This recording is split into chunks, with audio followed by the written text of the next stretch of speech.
It was 1923 that German Mustache Man was indicted on charges of insurrection against the German government.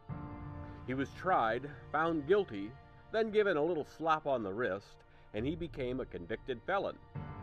Despite being treated more than fairly by the judge and judicial system, Angry Mustache Man claimed that the trial was nothing more than political persecution, a witch hunt, and successfully portrayed himself as the victim of this corrupt social democratic government. Captain Mustache Man was able to manipulate the public and positioned himself as the voice of the common people. Held frequent campaign rallies where he spoke against the elitists and cultural degeneracy, and branded the establishment as Marxists who would take from the good, hard-working German people and give it to the lazy, the foreigner, the undeserving, and only he could stop them and save the German people. He gave fiery speeches, claiming the educational system was indoctrinating the children to hate Germany, hate their traditional values, and promised to return Germany to greatness. To rally his base, Captain Mustache Man successfully targeted and blamed minorities for the nation's problems, exploiting already existing social divisions with a us versus them narrative. Many Germans swallowed this bait. Mustache Man and his Yahtzee party grew in public popularity, and he became chancellor in 1933. Once in power, he appointed German oligarchs to be his economic advisors. He proceeded to privatize government-run utilities, which caused his favorability to rapidly rise amongst the nation's economic elite as their profits soared. With the working class distracted, fighting over largely meaningless issues of culture war and ethnicity, the Yahtzees shut down labor unions and abolished strikes. Progressives and trade unionists were imprisoned and sent to concentration camps. Corporate profits skyrocketed to never-seen-before heights, while the German working class was living paycheck to paycheck. Captain Mustache Man quickly amassed great wealth and became a billionaire when adjusted to today's dollars. Rumors of dirty deals, kickbacks, and income tax evasions swirled around him at all times. But he kept these rumors at bay with the continued narrative of a political persecution. Nothing he was accused of was ever his fault, ever his doing. It was all just evidence of a corrupt system trying to stop him from making Germany great again. Multiple failed assassination attempts were also used as evidence to prove he was the chosen one to save Germany from the evil and corruption they were languishing under.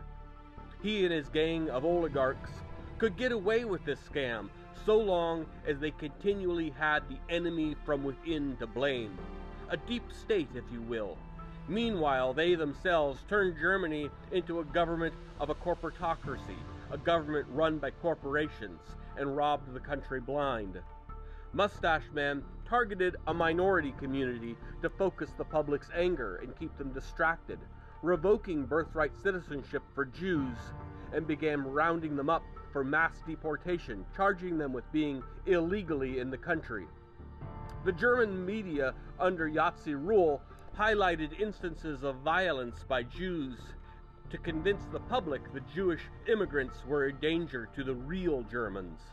Captain Mustache Man worked swiftly to dismantle any democratic institutions that could supplant him and replace any people or mechanisms within the government that could be used against him with sworn loyalists. Loyalty was not just encouraged, it was demanded. Opposition was silenced by any means necessary. Media that dared question him was demonized as the enemy, as Marxists, a part of the deep state that needed to be eliminated. Any voice against him was used as fuel to feed his loyal followers. The Yahtzee propaganda minister, Joseph Goebbels, bragged about how Mustache Man was able to intimidate the media into giving him favorable coverage to where he didn't even need to give them any direct orders. They simply fell in line. Nazi regime and its followers collected books that they saw promoting degeneracy, or what would be considered today woke ideology, and burned them in large bonfires. They burned books that would promote class consciousness or ideas of equality.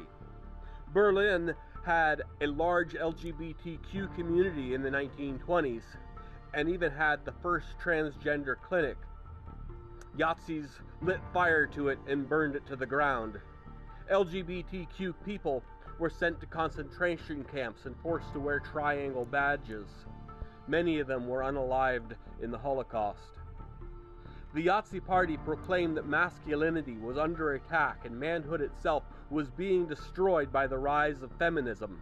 In 1934, Hitler proclaimed a woman's world is her husband, her family, her children, and her house.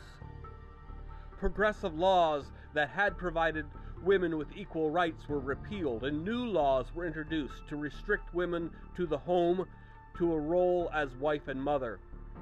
They claimed to be bringing an end to this era of dangerous feminism that was destroying the heart of the German family. Abortion had been legal under German law. However, the Nazi Party worked swiftly to replace those laws, and doctors who performed abortions were faced with the death penalty. In spite of Mustache Man having declared himself Führer, meaning leader, or what we would call dictator, most Germans continued to go along unbothered, as did most of the world. Perhaps if they had had a history of an evil right-wing authoritarian dictator to look back upon and judge current events by, they would have recognized the signs and made better decisions. Unfortunately, most did not see what was coming, or simply chose to ignore it. Or perhaps they were just hoping for the best.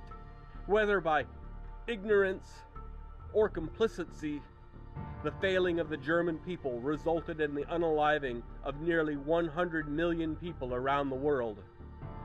May we never allow this to happen again.